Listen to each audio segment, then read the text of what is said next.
It's November 1966, and the dense Vietnamese jungle echoes with the relentless rat-tat-tat of machine gun fire. Smoke chokes the air as American soldiers, pinned down for over 48 grueling hours, cling to survival near the Cambodian border. Suddenly, the thump of helicopter rotors cuts through the chaos. As reinforcements descend from the sky, hidden North Vietnamese forces unleash a devastating ambush. Bullets tear through the air, felling soldiers as they touch down. The battalion's leader falls, and chaos reigns. Amidst the mayhem, enemy snipers taunt from concealed positions, their whispers carrying an eerie message, quote, "Come on, GI, come and get us." Suddenly, a figure darts forward through the hail of bullets. Barely over 5 feet tall, Private John F. Baker Jr. charges toward an enemy bunker, his machine gun blazing. Ahead lies a fallen comrade, desperately in need of rescue. As rounds kick up dirt at his feet, Baker pushes on, determined to reach the wounded soldier that no one else can save. On November 5th, 1966, the dense jungles of Vietnam near the Cambodian border erupted with the thunderous sound of incoming helicopters. The 227th Infantry was airdropping into a hellish battlefield. As the aircraft touched down, 200 American soldiers, including Private First Class John F. Baker Jr., were thrust into a conflict zone where their comrades had been fighting for survival for over 2 days. The dense jungle canopy, which had concealed enemy positions for days, now parted to allow this lifeline passage. At 19 years old, Baker seemed an improbable hero. A fresh high school graduate and former gymnast, standing 5 feet 2 inches tall and weighing only 105 pounds, he was often employed as a tunnel rat, soldiers tasked with crawling through Viet Cong tunnels filled with booby traps to lure the enemy out of their hiding spots. Today, he would perform a much different role.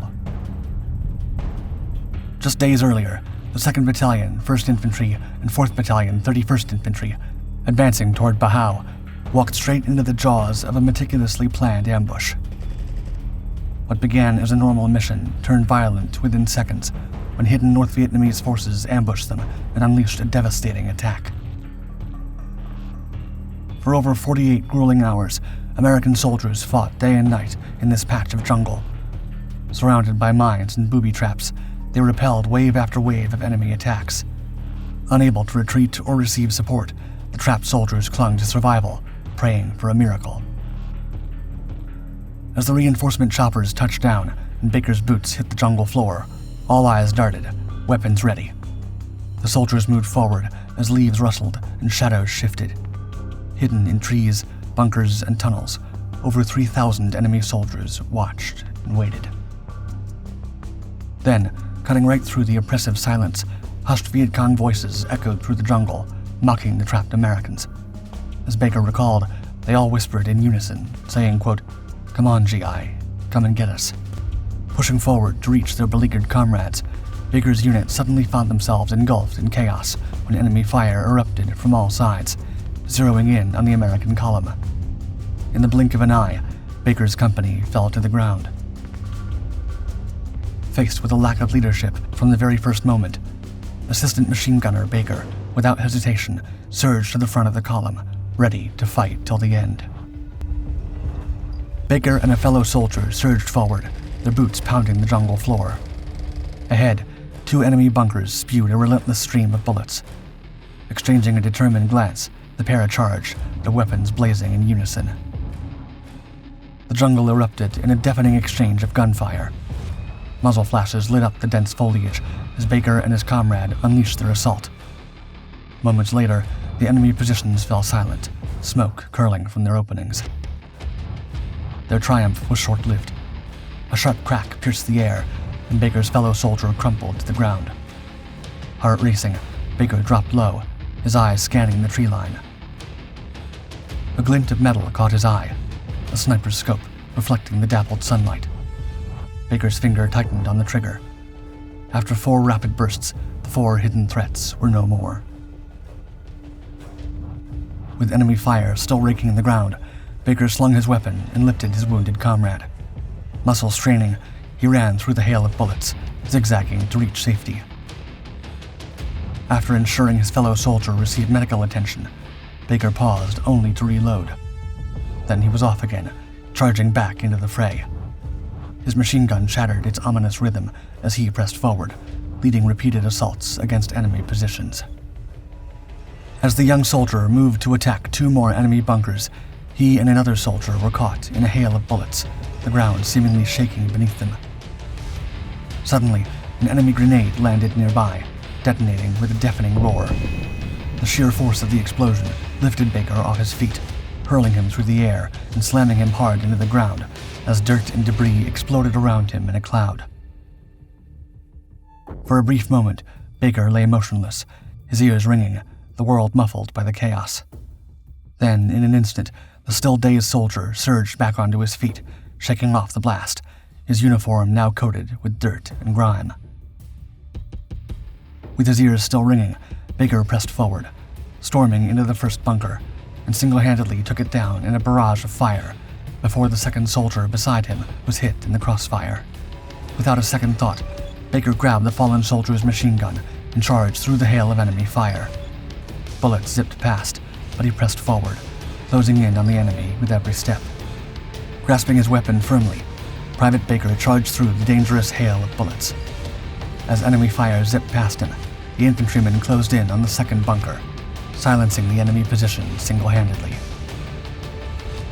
Then, just as he'd done before, the soldier raced to his wounded comrade, hoisted the injured man onto his shoulders, and carried him to safety. Once there, instead of sitting down or even catching his breath, Baker replenished his ammunition and quickly returned to the fight. As the forward element received orders to withdraw, Baker spotted another wounded soldier and without hesitation carried the man to the rear.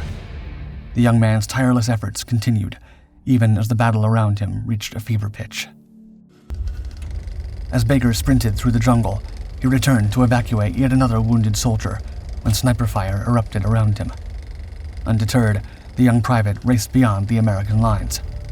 Charging head-on at the hidden enemy, Baker shot them down one by one, ensuring the way was clear. With the path now clear, the soldier swiftly returned to his wounded comrade, carrying him to safety despite the continuing battle around them.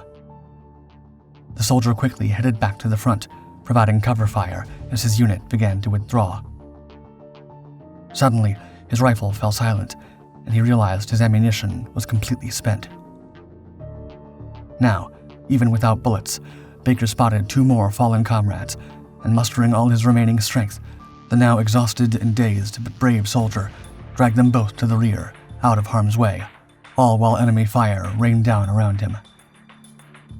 His company had broken the ambush, destroyed multiple enemy positions, and evacuated numerous wounded. The American soldiers from the 2nd Battalion, 1st Infantry, and 4th Battalion, 31st Infantry finally escaped to safety after more than 2 days trapped by the Viet Cong. Baker's actions on November 5, 1966 went far beyond the call of duty, and top brass quickly noticed. His courageous action saved the lives of 8 fellow soldiers, destroyed 6 Viet Cong machine gun bunkers, and eliminated 10 enemy combatants, including several snipers. In 1968, Sergeant Baker's selfless heroism, indomitable fighting spirit, and extraordinary gallantry under fire were awarded with the Medal of Honor in a White House ceremony presented by President Lyndon B. Johnson. Following his promotion to sergeant, Baker continued his military career until 1989, retiring as a master sergeant. John F. Baker Jr. passed away in January 2012 at the age of 66. Initially refused entry into the Marine Corps because he was considered too short, the soldier went on to win a Medal of Honor with the U.S. Army. According to Army Colonel Drew Meyerowitz, who spoke at Baker's funeral, quote, 5'2" John Baker was a giant. Once you got to know him, you realized he's exactly the giant we expect to see on the battlefield. He was larger than life.